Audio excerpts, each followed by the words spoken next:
Todd Peterson with an T and an E. Yep. From Underwood area, and he's agreed to speak with us about his time in the military. So Todd, I appreciate that. Thank you. Thanks for being willing to do that. No problem. I always like to get just a little bit of an idea of what a person was doing before they entered the military. Can you give us just a little bit of background? Or, well, let's start. You said you were, just a quick overview, you were born in Minneapolis, Minnesota, you said? I was born there. Never actually really lived there. I was adopted as a child and basically raised in Fergus Falls. Okay. And went to all through schooling in Fergus Falls? Yep. Yep. Okay. And when you graduated, what did you... I actually went to Wapton State College of Science over there for graphic arts. And I'd been going there for about a year and a half and just kind of got burnt out on the whole school thing and happened to be wandering around at the mall in Fergus and bumped into the Marine Corps recruiter. Oops. Yeah. Okay. Tell us a little bit about that experience. Just happened to bump into him. He's like, "What are you doing?" Not much. And next, hey, why don't you stop in here and talk? And 3 weeks later, I was going to boot camp. Really? Okay. What did he say that took your eye or ear and that made you make this decision?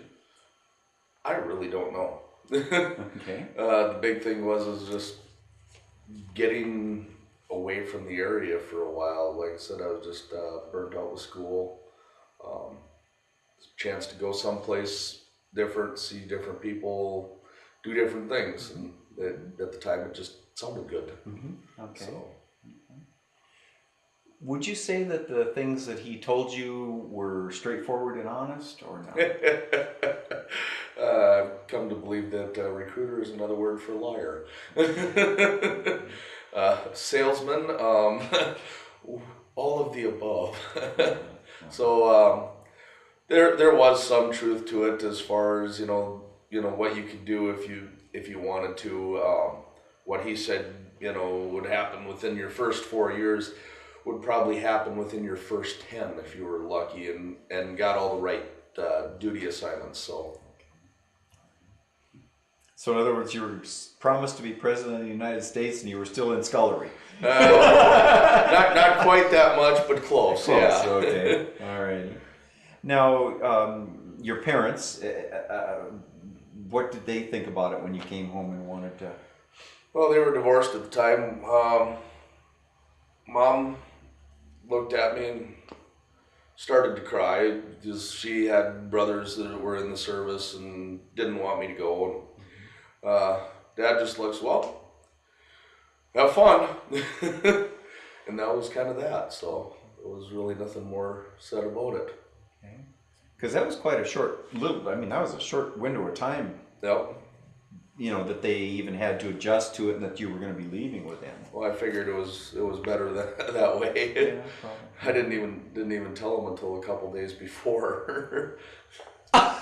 Seriously? Yeah. Okay. All right. Okay. I think I told my dad. I told my dad 4 days before, which was the night before I went up to Fargo for my recruiting physical and everything. So. Okay. Now, did they have any reaction to the fact that you had told them such short notice or anything, or? No, not really. It was just How about your mom? about the same. Okay. All right. Okay, so you head over to Fargo, get your recruiting physical. Then what? Oh, what were you thinking when you got your recruiting physical? Still excited? Still moving into a new phase of my life type thoughts? Yeah, really, actually, kind of unsure as to what was going to happen. Mm-hmm. So never really had a clue as to what was really going to go. So. Mm-hmm. Okay. Came back home after that physical, or not? Yep. Came back home for a couple days, and it was 4 days later, I think, that I actually went up, did the official swearing in thing, and left the next morning. For where? San Diego, California. Oh, okay. Okay. Marine Corps Recruit Depot. Okay. What time of year was this? It was the end of February. Didn't mind getting out of Minnesota then. No, like I said, it needed a change of pace, and Yeah. wintertime was as good a time to leave as any. Yeah, San Diego would work, definitely. Yeah, okay. By flight, and took a flight up there. Yeah. Regular commercial flight. Yeah. Okay. Someone come and pick you up at the airport then, or? Yeah, they had a staging area for the different recruits. They've actually got a Navy boot camp there and Marine Corps, and they have staging areas where big sign that says if you're waiting for whatever, be here. And then they've got buses that come pick you up and take you to the base. Okay. No limo? No. Although my recruiter promised. Yeah. So you get on the bus, however little bit of a trip or whatever to the base. Take me from walking off the bus. It started once you're on the bus and once the doors closed. Okay. Everything before you got on was, "Hi, how you doing? Glad you could make it here." Once you got on the bus, it was, "All right, sit down, you maggots. Be quiet." And then the world changed. Indeed. So, were you ready for that in any way, shape, or form? yeah, I did have a couple friends that had gone in and already gone through boot camp. And I was told that they like to play games with your head. And I was told, hey, as long as you keep that in the back of your mind, that it's a bunch of head games, the physical stuff ain't that bad, you can get through that, you got it made. Okay. So, at least you had some frame of reference to put this all in. yeah. Okay. Still don't know if I was quite ready for it at the time, but Yeah. Okay. How long was it? I mean, just roughly, how long do you think the bus ride was, or how far? I think if I remember right, it wasn't all that long. It was about 30 minutes. Okay, so not much. The Marine Corps Recruit Depot was right next to the airport. It was across the runway, but it was about 25 minutes by the time you got around the one side over to the other. Okay. And so not much, going on the bus other than just sit down, shut up, and why are you in for it, kind of. That's about it. Okay. What about getting off the bus? Take me from there then. Oh, so fast. They've got footprints painted on the ground, and all right, get on the footprints, and so that's your first formation is being on the footprints. And from there, everything goes so fast. You go get rid of your civilian clothes, get rid of everything that you brought with you, except for like your wallet, and that's about it. You get uniform, you get your hair cut. Everything goes so fast. And well, we didn't get actually onto the base till 9 o'clock at night. So by the time they actually got us into a barracks to go to sleep after going through all that, it's 2-3 o'clock in the morning. And they have to show you how to make up your rack, and you have to do all that before you actually go to sleep too. And then get up about 5:30 in the morning, they come with the garbage can banging on it, and, and it all starts over again. Wow. So they taught you how to even make your bed and all that kind of rack before they'd even let you go to bed, so that by golly the next morning you were going to do it. And exactly. Okay. And I mean, everything from show you how to shave to they had their way to do it, and that's the way you did it. But the only thing they didn't tell you was how to hold it when you're taking a leak. They let you do that one on your own. That was about the only thing. Wow. Okay. And would you say up and before you got to go to bed, would you say like you were just dizzy as far as how fast it was going? Did they? Oh yeah. Just to keep you off. I mean, yeah.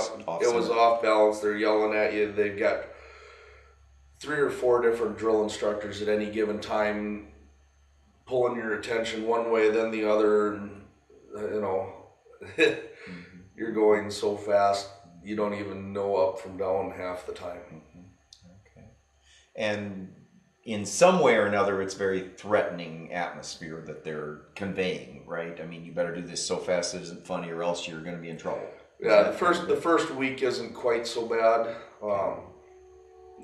That's when you have your initial drill instructors, and they're the ones that are actually getting ready for the actual drill duty. They're the guys that are fairly new, just kind of breaking them in. And so they're not so rough because it's, you know, you're still in the transitional phase. It's once that first week or two gets done when you get your real drill instructors that you're going to have for the rest of the time you're there. That's when things get interesting. So really? that's when more of the physical stuff starts, as far as, you know, okay, you know, push up, sit out. That's when all that starts. Up until then, it's learning how to somewhat stay in formation as you somewhat try to march, and, you know, kind of trying to get everybody together to almost, you know, try to work as a group a little bit. So. Okay. What was the cohesiveness or camaraderie or togetherness of the group in that first week? Was it absolutely none? That's what, yeah. Mm-hmm. Absolutely none. That didn't start coming, actually. Well, boot camp was 11 weeks, and you didn't start to feel anything like that until probably a month into it. And then you started to realize, hey, we're all in the same boat here. And then that's when it started to kind of come together a little bit. So for that first week, would it be safe to say it was, you know, a room full of however many individuals? Yeah. Exactly. Okay. Were there, within that first week, did cliques or groups or things form at all? You didn't have any time. You didn't have time to talk to the guy next to you. There was absolutely no time for that. They made sure of that. Even all the way through, there's really not a whole lot of time to really get to know anyone. You know them by last name, and that's about it. And if you get to talk to them, it's maybe because you both woke up at the same time in the middle of the night. Yeah. Still staying within that first week, and not necessarily like in order or whatever, but I mean, can you just list some of the various things that you would have had to do or learned, blah, blah, blah, in a typical day of that first week?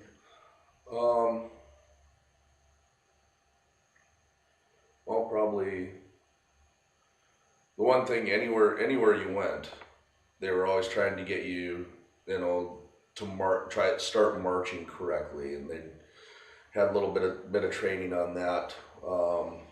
When you weren't marching, you were doing stuff like marking your clothes with your name. So many different things, you know. Like I said, they taught you how to shave. So you were brought in the head in groups of however many could fit in there, and you were showed how to shave. And like start on this side or something, or what's this? Okay, when you're doing your neck, you go against the grain. It gets a closer shave. This part of your face should go this way. And always interesting. As if you hadn't known how to shave your face before, evidently. Some of the guys that came in had never shaved before. Okay. Never. I mean, then, you know, either no facial hair or just a little scruff growing on their chins. And other guys, there was one guy that I know that I went to boot camp with. He was so hairy they made him shave all the way down here, so that when he put on his t-shirt, he didn't have anything poofing up out of the front of it. Okay. Okay. So it wasn't so much just busy work or brainwashinginess, as it was. There was some practicality to teaching. Yeah, everything they had, they did for a reason. You know, it came out later in boot camp that the reason you shaved every day was so that when you went in went into the gas chamber, your gas mask got a tighter seal. That's why they wanted you clean shaven. Okay, well that makes sense now. 3 months later. Okay. So yeah. All right. Now, at the end of, say, the first week or whatever, was there any formality or any demarcation made or whatever of now you're entering a new phase or anything? You know, now you're going to get your real drill instructor. You know, was there any mini graduation or No. obviously not that, but I mean, was there any issue made of the fact you're crossing another bridge? Yeah, they had you in formation, and they basically did a small change of command ceremony, introduced you to your new senior drill instructor, your new junior drill instructors, and once all that was done, your ass was theirs. Okay. And a lot of times you got sweated right there, right on the spot. Push-ups, sit-ups, flopping around on the ground like a minnow.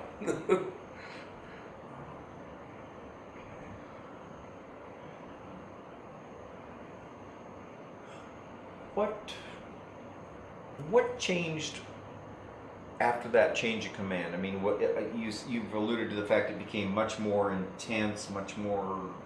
I mean, yeah, the first week or two when we had the initial drill instructors, if you did something wrong, if you weren't marching correctly or something like that, they basically just tell you and try to show you how to do it correctly. If you didn't do it after that, okay, then you were going in the pit, you were doing push-ups, you were doing sit-ups, everything else, and then you learned that way. yeah. Okay. So, and that was a big change. What was the pit? Basically, a giant sandbox. And that's where you went and flopped around and did all your exercising. Hotter than heck. Oh yeah. Either that or they had all kinds of places they had you do this at, in the squad bay in the barracks, right in front of everybody, and they'd stand there leaning against the podium. Yep, you're gonna do that until I get tired. And they're leaning against the podium. Yeah. Okay. Yeah. It occurs to me, at some point, physically, a person literally, no matter what their will is, can't make a muscle contract another time. You did anyway? Yep. They pushed you over and above, and basically their whole deal was to break down your body so they could build it up again the way they wanted it. And they had a very efficient process for it. So back to the pit for a moment. Was the pit as much psychological in that? I mean, because what's the difference between doing your calisthenics, push-ups, whatever, in the pit versus somewhere else? I mean, what was the... You're getting dirty. You're flopping around in the dirt, and you're all hot and sweaty, and all that stuff is sticking to you. And it may be 8 o'clock in the morning. You're already sweating in the pit, and you're not going to get a shower until that night. Okay. Yeah, gotcha. Was it like what, Tuesdays and Thursdays T-bones, or? As far as chow, Yeah. that was a whole nother story. You didn't get any choice. It was whatever that was being served. And one of their favorite things is if you had been out in the pit too long, and then you'd eat at the chow hall, and yeah, today is on the menu is Russian duck. You're gonna rush in and duck out. And you'd get your tray, you'd sit down at the table, you had a chance to eat about 5 bites of it, and chug down a glass of juice or milk or whatever, and up and out the door. Now, was that based on that everybody else was leaving at that time, or that's all the time they were going to give you because you'd been in the pit? Yep. Yeah. Okay. And that and the chow hall at the recruit depot, I mean, there was not just, one platoon. There was many and only one chow hall, so everybody had to cycle through there. So you got this amount of time. Well, if they were too busy sweating you in the pit, well, then you're just cutting into your chow time, and the only one you're hurting is yourself. So then the next day or the rest of the day or whatever, you're doing all this on no energy from food, basically. Yep. So yeah, okay.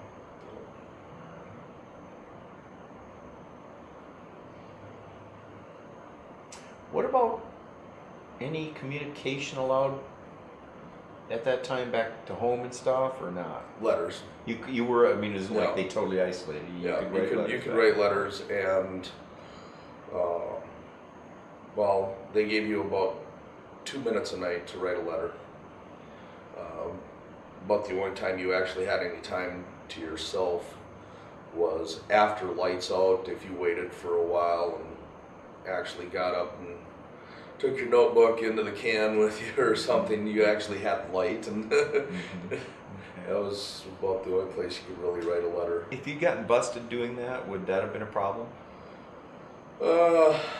I don't know if it would have been or not, because once it was lights out, it was pretty much your time. You can either sleep or you can spend it doing whatever. Oh, okay.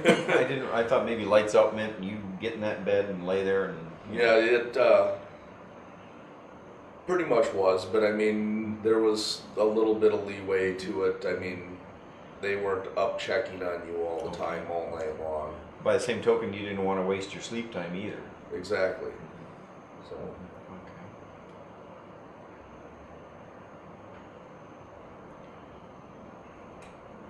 What haven't I thought to ask you about boot camp? Are there other significant aspects of it that?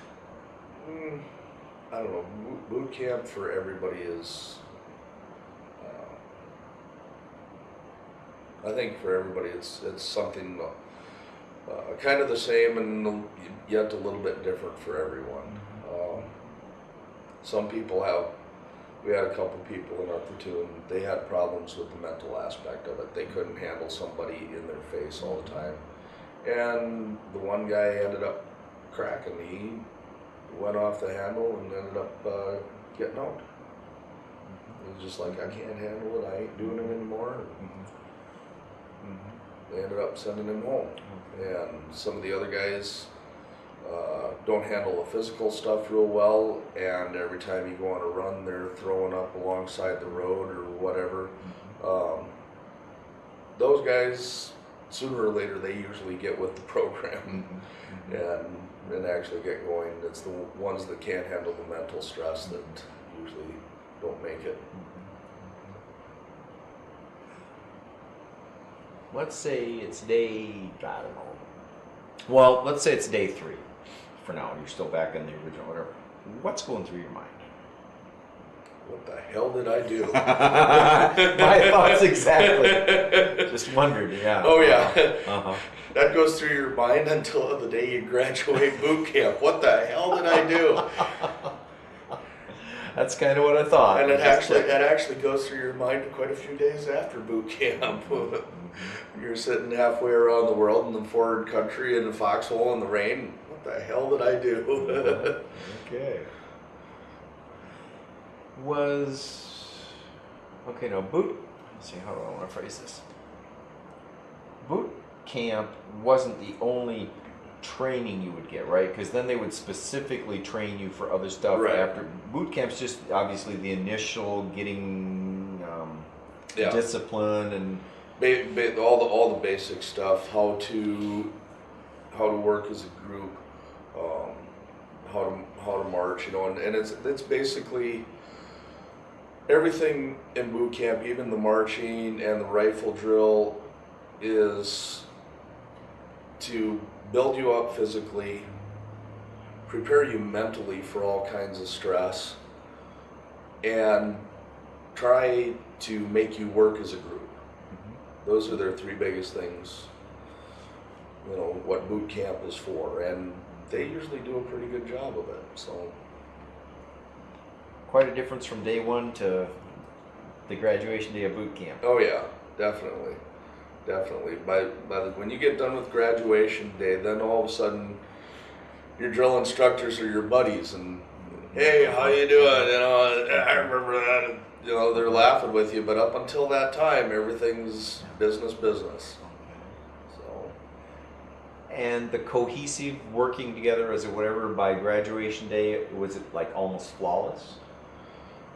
I won't say flawless. I mean, you're still dealing with 50, 60 different people from different backgrounds and everything else, so it's never flawless, but it's definitely much better than it was. You know, at least you know, the other people know what they should be able to expect from you, and vice versa. Okay. I don't normally do this early, but Wendy, before we move on to another section, any thoughts or questions you had about boot camp? Because, you know, at the end of an interview, I'll often ask you, and you have some pretty good insights, but this is just kind of, no one has ever been willing to really flesh out boot camp for us like this. You know, I mean, you can understand why in many ways, but I mean, really, and so this has been great because, you know, you ask about boot camp and they kind of roll their eyes and yeah, that wasn't too great, and you know, and that's all you hear, you know. So I appreciate that. You know? Yeah. Okay. Well, we graduate from boot camp, and what's next? After that, you usually go home on leave for a couple weeks before you go to your formal. Well, things have changed now. When I went home for about 3 weeks and then went to schooling for your MOS, which is your military occupational specialty. Or in other words, what your job is going to be for the rest of your time in. And so I came home on leave and ended up going down to Camp Lejeune for my schooling for heavy equipment mechanic. Oh, okay. What was the time at home like? Oh, interesting. You know, you spend a lot of time with your friends, a lot of time partying, and well, you just came out of boot camp, so if anybody gets in your face, you're feeling 10 feet tall and bulletproof, of course. And there's always somebody that wants to test and see just how bad the Marine Corps made you. Okay. So. A lot of testosterone floating around through the veins Oh, at that point. Yeah, definitely. Okay. So, but, you know, other than that, pretty much it's just kind of unwinding, you know, trying to get rid of all the stress from boot camp and trying to get ready and figure out, okay, what's coming next. And because, again, it's all new again. You don't know what to expect. So you get back and report to Camp Lejeune. What's the atmosphere is kind of one word, but I mean, what's the well, you know, in boot camp, the whole mentality and the whole atmosphere is just, you know, whatever. Yeah. I mean, has that shifted now once you got to this point? Yeah. It shifted a lot. I mean, we reported in, me and 3 other guys all came in on the same flight. And we actually reported in on Saturday morning at like 2 in the morning. Reported into the duty officer when we got in, and duty officer's like, "Oh, okay, no."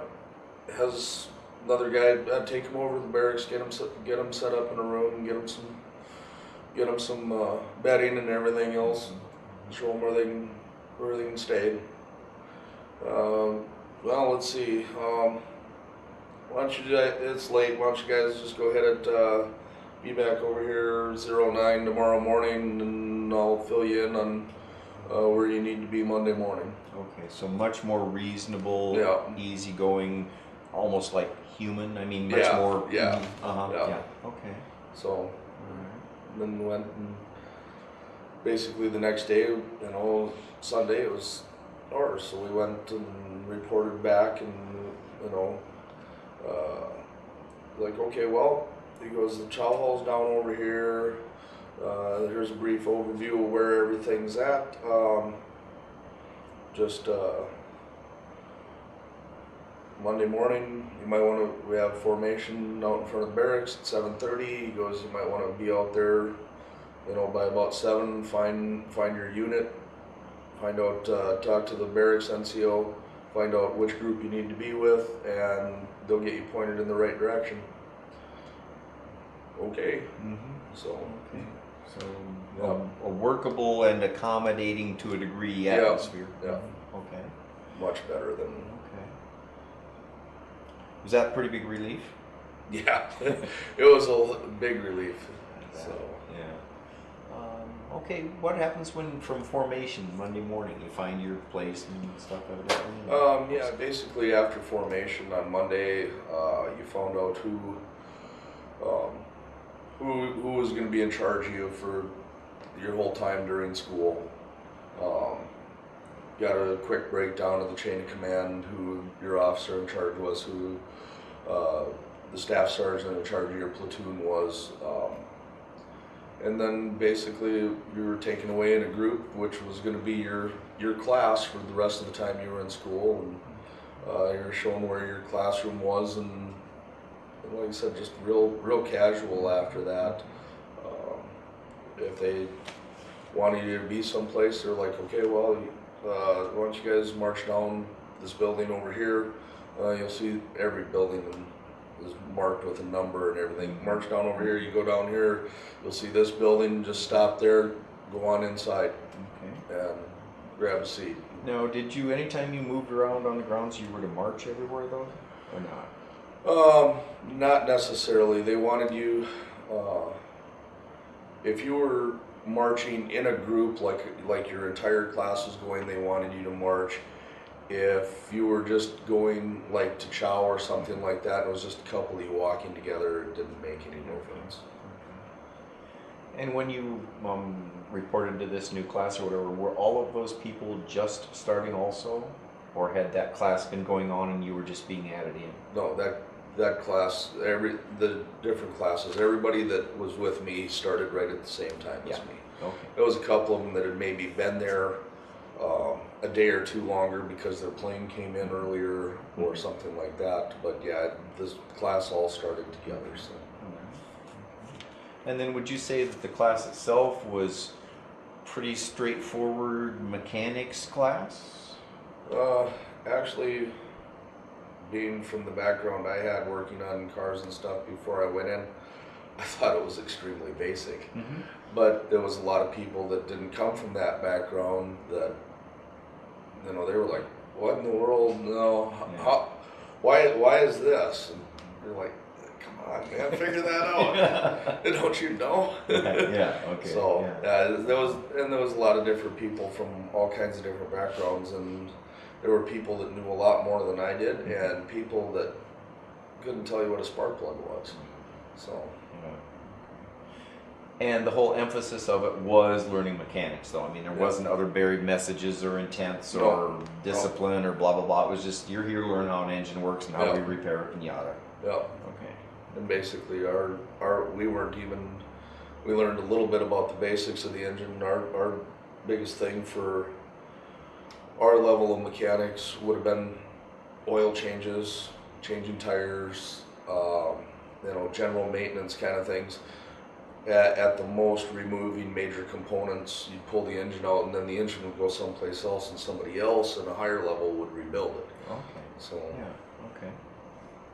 Seems odd with your experience with cars that they wouldn't have, wanted you to do some of the more advanced things or something. Well, that was left up for the people that had been in longer. And that was one of the things. If I would have stayed in, I could have gone back to that school again for the higher level, which would have been more of the motor rebuilds and. Gotcha. Basically, like I said, it was training you to work at Jiffy Lube. It sounds like it, really. Yeah. It really was. Okay. So. All right. Okay. And that's, unless there's anything else significant about the MOS and the mechanic training and stuff. Once you completed your training, where to and now what? I got about partway through school, you could request where you would like to go to be stationed. It wasn't necessarily that you were going to get it. You could specify Japan, East Coast or West Coast, and then depending on where they had need is where you ended up. I requested East Coast. I ended up going to a unit that was 8 miles away from where I went to school. Really? On the same base, just another part. Wow. So. Wow. Okay. But didn't stay there for a whole long time or forever, because I heard something about being in a foreign country with it rained on you. But no, actually, I was there once I got to that unit. I was there. I ended up getting out of that same unit. Really? Yeah, I had spent some time overseas, but basically your stateside duty was supposed to be equal three years of duty and 1 year overseas. And I never went overseas. I was just getting ready to the point where I'd get orders to go overseas when Desert Storm came up, and so I got called for that, and so that counted as my overseas duty. So I never actually had to spend a year over in Japan. Okay. So, but did wind up going over to Desert Storm. Tell me your thoughts when Desert Storm, you were hearing about this all forming up and stuff. Did you have a feeling you were going to wind up over there? Had a pretty good idea. By the time everything got going, everybody kind of knew, we're going to end up going. And it was just a matter of if your name came up on the roster to stay behind, or if your name came up on the roster to go over. Okay. So. Was that a somber thought process and feeling to it on the base? Depends on who you talk to.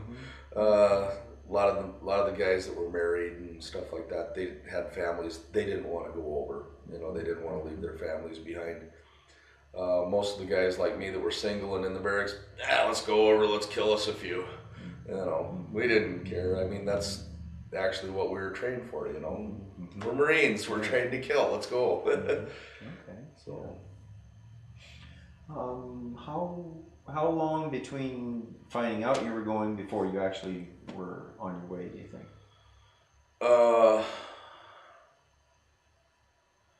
We were told about 6 months in advance to have your stuff packed. You can be called at any time. We actually found out for sure that we were going about 4 days before we left. And we were allowed to actually call and tell the people back home. Couldn't tell them until it was less than 24 hours before we left. So. I'm surprised they even kind of let you do that. Well, you couldn't say where you were going. You just could say, I'm headed over for Desert Storm. And actually, you never really knew where you were going, because that could have changed halfway over there if they decided they needed you someplace else. So. Okay. Where did you want? Well, first of all, you're on the way over. I'm assuming by transport ship or no? Actually, we flew commercial. Oh, you flew commercial? Yep. Really? Yep. Because of all the people that were going over, the most efficient way, the military contracted civilian planes. Okay. Because the military planes are too busy carrying equipment, so. Makes sense, yeah. Okay. All right. Did you get frequent flyer miles? No, I didn't, unfortunately. I want to write about that, yeah. Okay, where did you land then? Where did you? Well, on the way over, we made a quick fuel stop in Belgium, and then landed in Saudi Arabia. And I don't even remember the name of the city we landed outside of. Didn't really care. It was not. It was all sand anyway. Yeah, that was a really interesting flight, because we actually left North Carolina at Cherry Point Air Station on Christmas Eve and arrived in Saudi on Christmas Day. What a wonderful Christmas present. Yeah, and then we had a lieutenant on the flight who had the bright idea to put up a Merry Christmas banner across the front of the plane. That promptly got torn down. And I'm the one who tore it down. Well, by the time I went over there, I'd actually had close to 3 years in the Marines. and this lieutenant had less than a year and a half. Yeah, okay, so what, you outrank me, that's fine. I grabbed it, tore it down. He comes up, what are you doing? And I said, I don't know about you, but this is not a merry damn Christmas. I said, you may be happy about it, but I don't think anybody else on this plane is, and nobody wants to see this. And about that time, Master Sergeant tapped him on the shoulder and said, just go back up to the front, sir, and sit down. Leave the boys back here to me. He understood how things worked. Yep. Yeah. Wow. So we arrive on Christmas Day. Snowmen, Christmas trees, Christmas carols. No, actually, the smell, blowing sand and the smell of jet fuel. Yeah. Wow. Okay. What took place once you got there? I mean, was there any rush about anything? Not a whole lot. They didn't actually know where we were going to be staying right off when we got there. We got off the plane, ended up basically sitting in the sand next to the runway for a couple hours, waiting on the transport vehicles. They had to take us to where we were actually going to be staying. And then we just went and got set up there and went about doing our thing. So. And were there a variety of things? How long were you over there, first of all? I was over there about 4.5 months. Okay. And for that period of time, did you pretty much do the same thing, or were there a variety of different assignments or tasks or whatever? Well, actually, I wasn't actually with my unit most of the time. We got over there and they needed, there was a smaller group from my unit that was going out, and they needed a mechanic. And in the meantime, back stateside, I got sent to a unit without any heavy equipment, even though that's what they'd sent me to school for. So I got cross-trained as a generator mechanic and a field electrician. Oh, those two go right hand in hand, yeah. They were looking for somebody, so I ended up going out with another group that was probably about 30 people out of our main unit, and we went out, and we were pretty much away from the rest of our unit for most of the time I was over there. And are you able to say where you went or what you did or not? I mean, I don't want to ask, I don't actually know. I didn't pay any attention. I never drove. Yeah. Well, didn't you look at the street signs now and then? Yeah, and I can read a dot with a squiggly line next to it.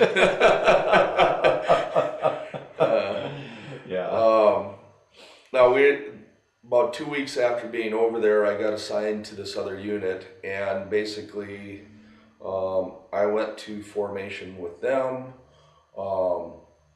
Whatever my responsibilities were to my normal platoon and everything else, they were on the back burner. That I was attached to this unit. Everything I did was for these guys, and within 2 days of being assigned to that unit, I got a generator ready and did up some other stuff to get them electrical power, and we headed out into the sand by ourselves because we were, like I said, going to be out by ourselves most of the time. So we went out to practice. We were actually going to be a lot closer to the front lines than what everybody else was, so we had to be able to set up and tear down and move in a hurry. So we went out, and for a week and a half before we actually did anything, we were out away from everybody else, practicing, setting up, tearing down. Okay, what can we do to make this faster? What can we do to make this faster? Once they thought we were pretty much set up there, then we actually went out and headed out for our regular duty. Can you say what the duty of that group was or what their mission was? I actually don't know. Okay. The unit I was with, 2nd Radio Battalion, dealt with a lot of listening in on radio conversations. We had linguists. Most of the people in the unit had top secret or above classifications. I was just the guy that kept their trucks moving and kept them in power. So I mean, what they were doing, Mm-hmm. I really have no idea. But we ended up sitting about way ahead of everybody else, except for two little groups that actually went out from the people that we had that were out ahead of us. They were out just about right on the line between Kuwait and Saudi, and then we sat back from them and relayed information from them back to the rear. Okay. One would almost assume some kind of reconnaissance or something. Yeah, I was Yeah. listening in and seeing if we could figure out what was going on. Sure. And that's where we were. Okay. So. Any incidents of being fired upon or any physical danger type things come up while you were out there at all? Nothing too major. About the most interesting thing was when the air war first started. We were so close that looking through binoculars, we could see the planes coming in and dropping bombs. It's us. And it was kind of neat. I mean, we had a point that was up on a little bit of a rise, so we could kind of see what was out there, and that was kind of interesting. And then about I think it was about a week or two after that, the Iraqis came across the border, and that was the night that they took Kafji, the city of Kafji, and there was actually that group that came across, and there was another column of armor that crossed the border right north of us where we were. And so our two out units, they bugged out back to where we were. We tore everything down. I didn't even realize that we were tearing down. I was sleeping in the back of a 5-ton truck, and all of a sudden I got a full Foot Locker landing on top of me. And I'm like, what are you doing? We're bugging out. And I'm like, oh no. Get up, get dressed, and get everything all set to go. That was, everybody was kind of wound up tight because they didn't know what was going on, but they got some flyboys in there and tore up that line of armor pretty good, and we didn't actually have to bug out. We left the next day anyway, just to go and change locations. But it wasn't like it was all that big a deal, but it was kind of interesting. Out of the 30 people or so that were there, nobody knew how to fire the AT-4 anti-tank weapon except for me. So at 2 o'clock, we've got a half dozen of them, and only one person that knows how to shoot them. Oh, that's good thinking. Yeah. So at 2 o'clock in the morning, I'm standing out in the middle of the desert in the bright headlights of a Humvee, Training people how to shoot the AT-4 anti-tank weapon.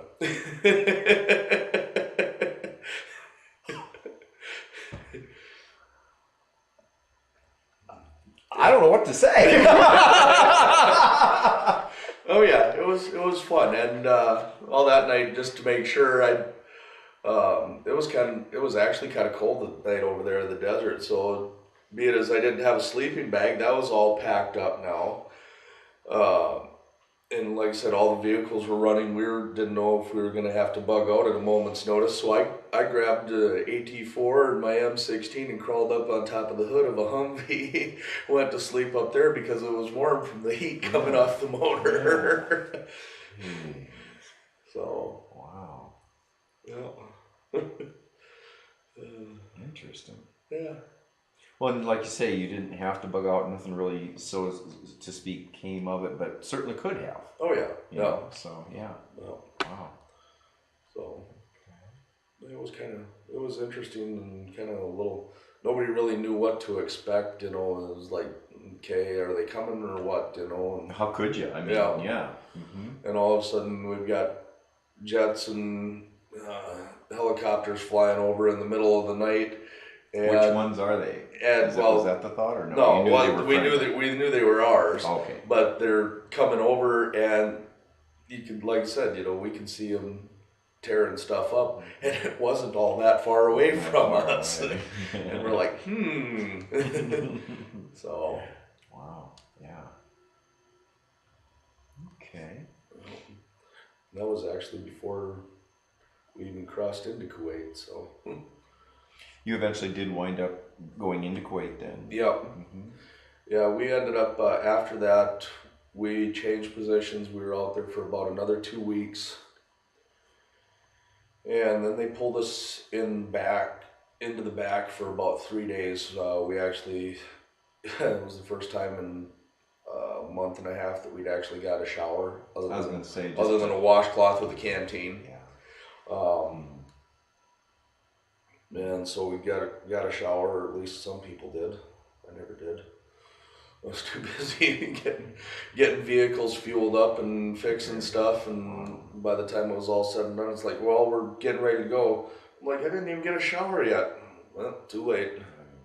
So where did they head out to again? What was?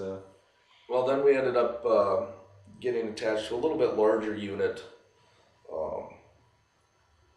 and we went out to another area, basically a large staging area for when they went through the breach into Kuwait. Okay. And while they were getting all the logistics of that all set up, we sat there and did what we did in this little bigger unit. And,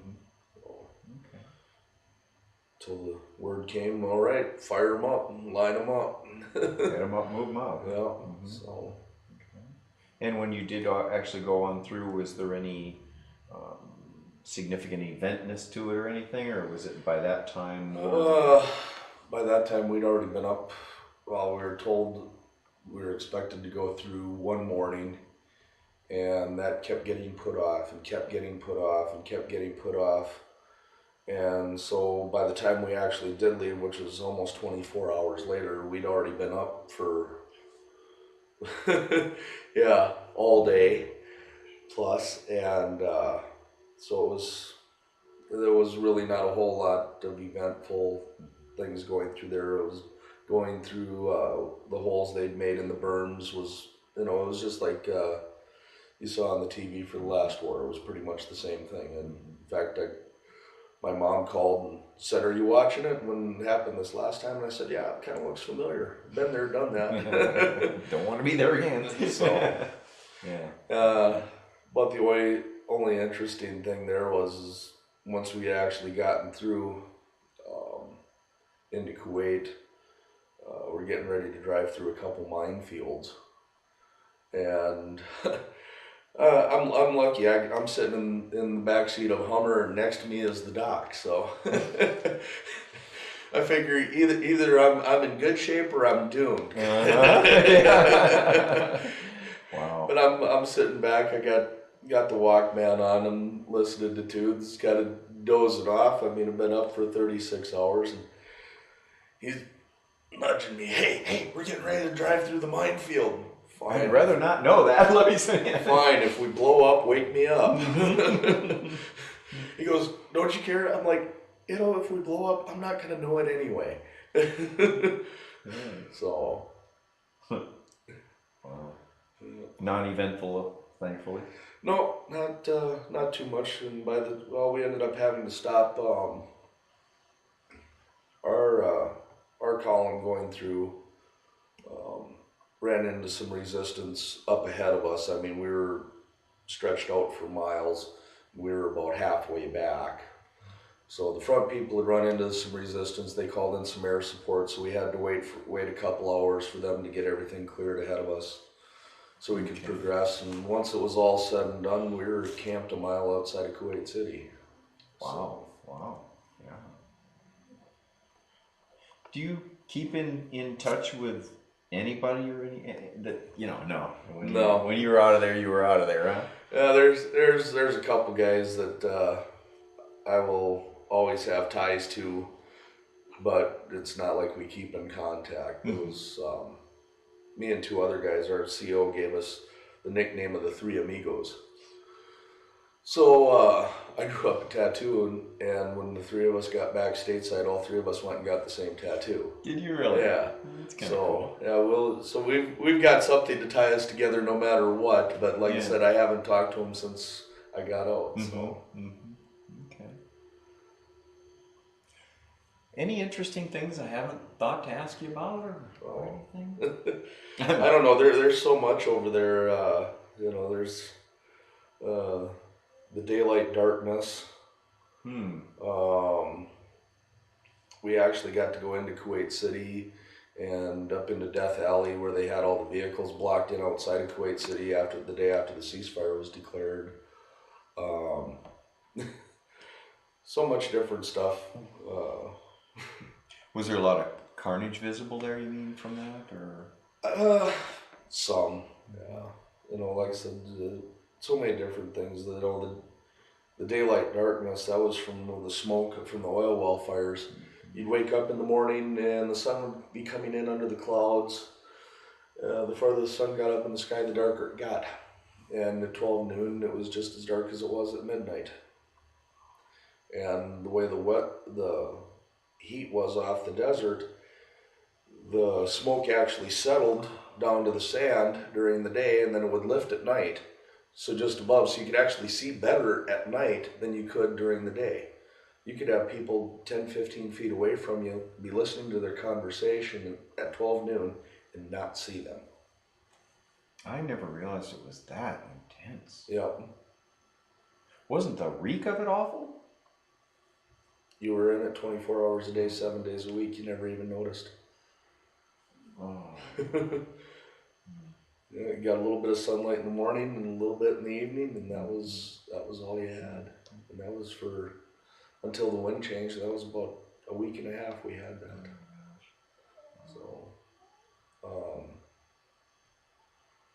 then just with the sand and stuff, there was one time I was driving over there in a Humvee, and the roads, if there were any, were all buried under sand, so you didn't know where anything was, and you got 3 lanes of traffic going this way, 2 lanes coming this way, another lane going back that way, just wherever you can. Sand blowing everywhere. I came out of a cloud of sand, and all of a sudden there's a LAV sitting in front of me, which is like a tank with wheels, and I'm doing 60, and it stopped. And there's not real good stopping traction on sand either. No, but so I jerked the wheel off to the side and tried to go around it and caught it with the front end the Hummer a little bit, and it took, well, there's no front bumper on a Hummer, so it took the corner of the hood, took the one front wheel and ripped it right out of the A-arms and sent it sailing. Oh, are you lucky? Yeah, lucky nobody really got hurt, but I mean it was just right here is where it stopped on my side. Yikes. Yeah. Wow. Yeah. Ironic thing is the LAV we'd hit was the wrecker LAV, which had the winch on it. Oops. And those things are so heavy. If the guy wouldn't have been had his head out the hatch in the back of it, they'd have never known they got hit. Really? Yeah. By a Humvee, no less. Yeah. Yeah. So wow. They just ended up hooking up to us. We jumped in with them, and they hauled us back to base. Wow.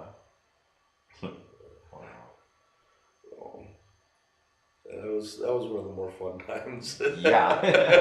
Did anybody give you crap about having, had the accident or anything, or? Oh, well, nobody even realized it was me until about a month later when I actually got tied up with my unit, because I was the generator mechanics and stuff like that were all based out of the motor pool. Oh, okay. Okay. So all of a sudden, we dropped it off in the middle of the night.